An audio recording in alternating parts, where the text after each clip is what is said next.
Ọba ní dáwọ́ dánwó ní fàákùn. Ìjòyè ní kí n káwọ́ sókè kó má ṣe wálẹ̀. Ìgboro ní kí n dúró jẹ́ mi ò gbọ́dọ̀ lọ bí kankan. Èwo la wá fẹ́ gbọ́ ooo? Abẹ́ orí kan. Kì í dá wá fẹ́ ṣe ooo. Ọkùnrin láyé. Ilé ayé yìí ogun ni àbẹ́ òbí kan. Ọkùnrin. Ilé ayé yìí ogun ni àbẹ́ òbí kan. Ọkùnrin. Ilé ayé yìí ogun ni àbẹ́ òbí kan. Ọkùnrin. Bó o bá o pa bó o bá o kú lẹ́sẹ̀. Ọkùnrin. Ènìyàn bí àparò lọ́mọ aráyé wá. Ọkùnrin. Ilé ayé yìí ogun ni àbẹ́ òbí kan. Ọkùnrin. Ilé ayé yìí ogun ni àbẹ́ òbí kan. Ọkùnrin. Ṣé ilé ayé yìí ogun ni àbẹ́ òbí kan. Ọkùnrin. Bó o bá o pa bó o bá o kú lẹ́sẹ̀. Ọkùnrin. Ènìyàn bí àparò lọ́mọ aráyé wá. Àyàfi kágbá kádàrá òwe. Àyàfi kágbá kádàrá òwe. Ẹ kú kalẹ̀ gbogbo ọmọ Yorùbá nílé lóko káàkiri gbogbo àgbáńlá ayé. Ẹ wá nǹkan fìdílé àbí kẹ́ fìdílé nǹkan. Ẹ jẹ́ àjọ fetígbéyàwó ọ̀rọ̀. Orúkọ mi ni Lukman ọmọ Àyádáre bàbá ọgbọ́n ọmọ ọ̀dọ̀ àgbà. Olóòtú abala ìtumọ̀ àlá. A kì í bá a mọ̀ o, àtẹ̀jíṣẹ́ ilé dọ́wọ́ rẹ o, má dé mọ́lé Ọlọ́run ò ní dèrè ayọ̀ rẹ mọ́lé o. Gbogbo yín lẹ́ lálùyọ, gbogbo ẹ̀yin tó bá tẹ̀ lọ́wọ́ àti tí tó bá gbọ́, gbogbo yín lẹ́ lálùyọ láyé ẹ̀ ní lálùwọlẹ̀. Ògo ayé gbogbo yín yóò sọ̀rọ̀ sókè o, ọyá bẹ̀rẹ̀ sí ní máa ha, bó ti ha èrè ayọ̀ rẹ ó máa tẹ̀ ọ́ lọ́wọ́. Tó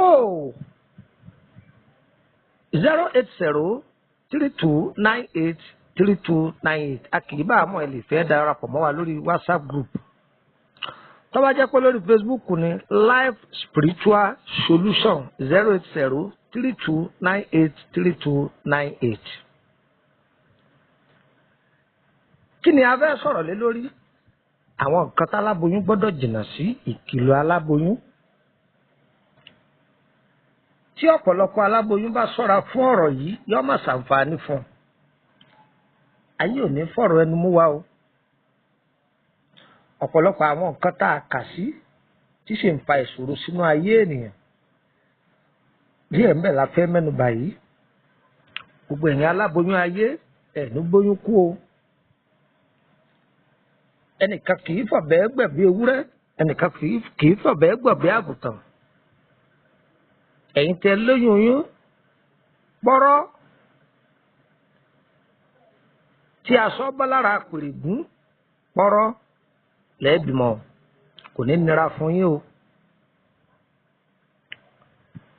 Ìyá wa ǹjẹ́ o mọ̀ pé ọ̀dà káláboyún ọmọ rìn káàkiri inú oòrùn kódà tóòrùn bá mú hehehehe káláboyún ọmọ rìn káàkiri kódà. Tí ó bá jẹ́ pé bá di kàráǹgídá òun gan ọ ṣàdúà dáadáa. Ẹlòmíì bàjẹ́ kó máa wọ́ oòrùn káàkiri ní ọ̀sán ganrin kò dáa. Kí làkókò bá tọ́ wà ń bẹ̀? Àwọn ẹ̀mí àìrí a máa rìn nínú oòrùn gẹ́rẹ́gẹ́rẹ́. Àwọn ọmọ alágbára wọn a máa rìn nínú oòrùn gẹ́rẹ́gẹ́rẹ́. Àwọn ẹ̀mí òkùnkùn wọn a máa rìn nínú oòrùn gẹ́rẹ́gẹ́rẹ́. Ó sì lè ṣàkóbá fún oyún inú aláboyún débi pé wọ́n lè yí ọmọ inú rẹ̀ padà tí wọ́n sì kó sínú ẹ̀. Bákan náà ni kódà kí aláboyún máa rìn jù láàrin ọ̀gànjọ́ àárín òru kó sábà máa rìn kiri lálẹ́ kódà.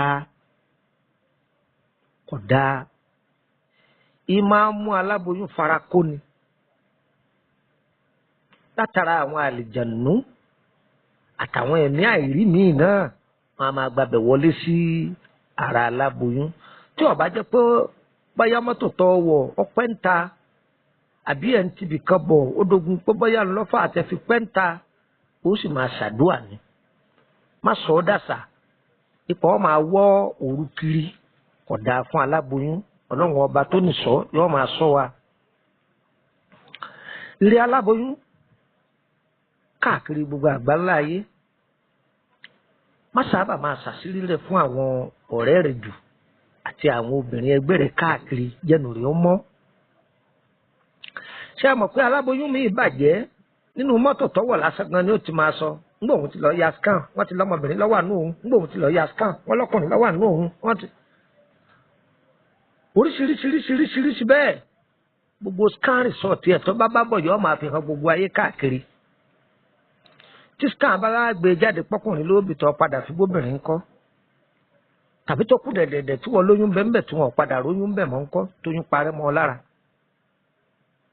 tàbí tí olódì rẹ tó bí ní àbíyè ní gbogbo yẹn máa bí ẹ̀ ní bábíkú ẹ̀ ní bí àbíkú torí inú ètò wa yìí ẹ̀ gbọ́dọ̀ gbọ́gbọ̀kúgbọ̀ àbíyè lẹ́yìn máa bí ẹ̀ ní bábíkú irú káláboyún kẹ́nu rẹ̀ ọmọ lélẹ̀ kọ́ máa ṣàṣírí káàkiri ìjẹ́ kọ́tà ó gbàbẹ̀ wọlé síyàn lára gbogbo ẹ̀yin aláboyún òǹdè ayé ò ní dè yín o àwọn ẹlẹ́mìí burúkú wọn ò ní ra burú sí yín o ẹni ọba ló kú bí tẹ́ gbé gbà àwọn nìdí ara wọn máa mú o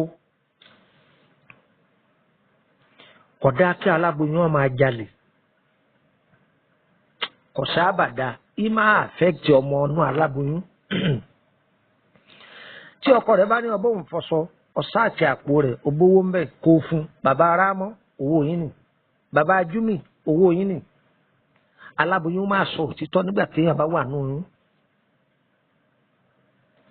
ọ̀dà káláboyún máa sọ òtítọ́ tó bá wà nù oyún kọ́mọtọ̀ bá bí kọ́mọ padà máa fẹ́wọ́ lọ́jọ́ iwájú kódà kí aláboyún máa ṣépè ọ̀rọ̀ tó ń torí ẹ̀ ṣépè sí ọmọ bóyá wọ́n lọ jẹ̀bi ọmọ bóyá ọkọ rẹ̀ lọ jẹ̀bi tó ń lọ gbèjà ọkọ rẹ̀ tó jẹ́ pé èpè tó ṣẹ́ yìí ìwọ náà ló ti di gbẹ̀rẹ̀gbé ọ̀rọ̀ rántí ọjọ́ ìkúnlẹ̀ aláboyún kì í ṣépè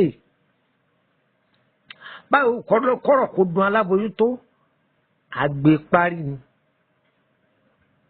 ayé ọ̀gbọ́dọ̀ máa gbọ́ ohùn rẹ̀ lálálálálálálálálálálá wọn ò ní kan rí wa mọ́nú o aláboyún kì í jàjàgbéla tí ó ní òun ò ní gbà wọn ọbẹ̀ fà á ni tí wọ́n máa lérí aláboyún kì í lérí ọjọ́ ìkúnlẹ̀ gbogbo wa ò ní nira o ẹni tá a fọ̀rọ̀ rán kò ní jíṣẹ́ ìbànújẹ́ fún wa o ó lójú àjò táláboyún lè lò tó bá wà ní oyún ẹ rí i pé lọ́dọ̀ àwọn dókítà olóyìnbó wọ́n béèrè pé sẹ́ẹ̀sì ní oyún ọba lóun wà ní aláboyún ọ̀gbọ́dọ̀ lò yìí alágbodún ọ̀gbọ́dọ̀ lò yìí aláboyún ọ̀gbọ́dọ̀ lò yìí bẹ́ẹ̀ náà lórí ń bi spiritual olójú àjò táláboyún gbọ́dọ̀ lò tó bá wà ní oyún kọ́ mọ́ bá affect ọmọ ọnú ẹ̀ aláboyún kì í lo sólẹ̀ o ẹ̀yin tẹ́ ẹ̀ máa gba àjò lòkì aláboyún kì í lo sólẹ̀ o ì máa affect ọmọ ọnú o ní mélòmíì tí fi bímọ dìdìrì aláboyún a máa mu omi àdúrà dáadáa òróró àdúrà aláboyún a máa mú orúkọ ọlọ́run ọba tí wọ́n bá hàn báyá bí ìhàntú aláboyún a máa mú torí pé máa ṣiṣẹ́ fún ọmọ ọnú aláboyún máa mú ká ṣàdúrà sómi oyún onú nídìí ẹ̀ torí pé lára àwọn tó ọmọ bá mu nínú yọ hàn lára rẹ̀ tí wọ́n bá bí i tán kódà káláboyún máa wọnú igbó káàkiri inú igbó tọ̀sán tààrọ̀ tòru káláboyún máa wọnú igbó ó léwu àwọn ẹ̀mọ́ àìrí wọn a máa gbénú igbó wọ́n sì lè paradà láti bẹ̀ kí wọ́n wọnú rẹ̀ aláboyún kì í máa lo odò tó bá sàn kọ́ máa wọ odò tí bá ń sàn kọ́ máa lọ pọnmi jù níbẹ̀ kò dáa ǹjẹ́ o mọ̀ pé àwọn àlùjọ̀nú gan máa lódò wọn a sì máa ṣe fàájì nínú odò kọ́ wá jẹ́ pé àsìkò ìgbà táwọn àlùjọ̀nú tí wọ́n wà lódò yìí láláboyún wá wọn a máa paradà wọn a sì máa kó sínú aláboyún gbogbo wa ò ní ṣìṣe o gbogbo wa ò ní ṣìṣe o àní ṣìjẹ́ o àdúrà láláboyún máa ṣe àyíká alẹ́ olúwa mẹ́lá láláboyún máa wà aláboyún kì í jìnnà sádùá gbogbo gbà àdúrà ní máa ṣe ṣàdúrà sómi kọ́ máa mú ṣàdúrà sómi omi kọ́ máa wẹ̀ gbogbo nǹkan tá aláboyún máa ṣe ni sì jẹ́ kẹ́nu rẹ̀ ó mọ́ bọ́bá tiẹ̀ wá yà skáàgà tí wọ́n bá lọ́kùnrin ní bẹ́ẹ̀nù rẹ̀ sẹ́nu ẹgbẹ́ mú ayé ò ní pògó wa dá o orúkọ mi ní Lukman ọmọ Àyádáre bàbá ọgbọ́n ọmọ ọ̀dọ̀ àgbà 08032983298 agogo ọ̀fọ̀ nílùú ilé ẹnu kọ̀ọ̀kan wa o ayé ò ní bọ́ bàtà aburú sẹ́nu ọ̀nà wa ijó ayọ̀ ijó dùnú ni wọ́n máa sọ ilé ẹnu kọ̀ọ̀kan wa ànílù ń gbé sọnù bí òsì bí ọmọ o